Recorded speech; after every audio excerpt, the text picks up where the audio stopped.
नमस्कार मित्रांनो, नर पूजा हीच नारायण पूजा. संत गाडगे महाराज सुद्धा म्हणले, तीर्थी धोंडा आणि पाणी देव रोकडा सज्जन.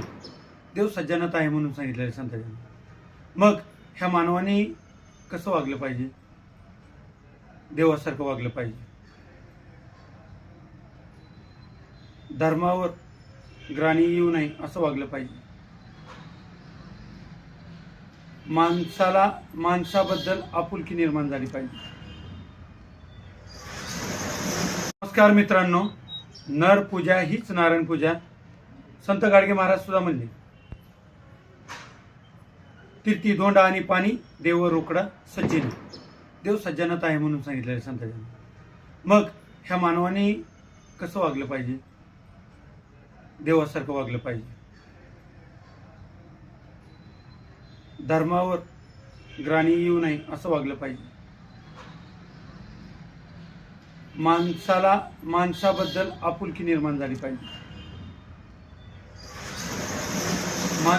माणसातले आपले मतभेद विसरून एकोप्याने राहिलं पाहिजे. आणि आणखीन एक मित्रांनो तुम्हाला सांगायचंय, ताकद जोपर्यंत आहे तोपर्यंत ताकदीचा चांगला उपयोग करा. कोणतंही काम करत असताना लाजू नका. कोणतंही काम करा. जेवढं कष्टाने काम करता तेवढं भगवंत त्याच्यामध्ये साथ देतो. म्हणून आपल्याला सांगायचंय की आपण भक्तीचा मार्ग करत असताना देव दगडा धोंड्यात नाही, हे संतांनी बारोडामधून सुद्धा सांगितलेलं आहे.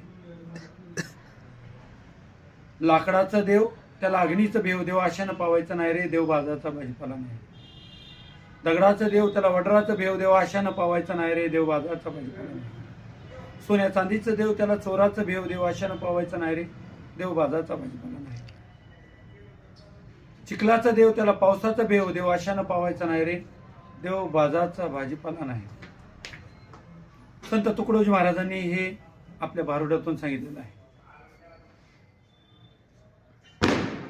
म्हणून श्रीकृष्ण अर्जुनाला म्हणाले, सर्व जन्माच्या शेवटी मनुष्य जन्मे पावे पाठी, यापरी उत्तम कीर्ती रचली नाही अर्जुन.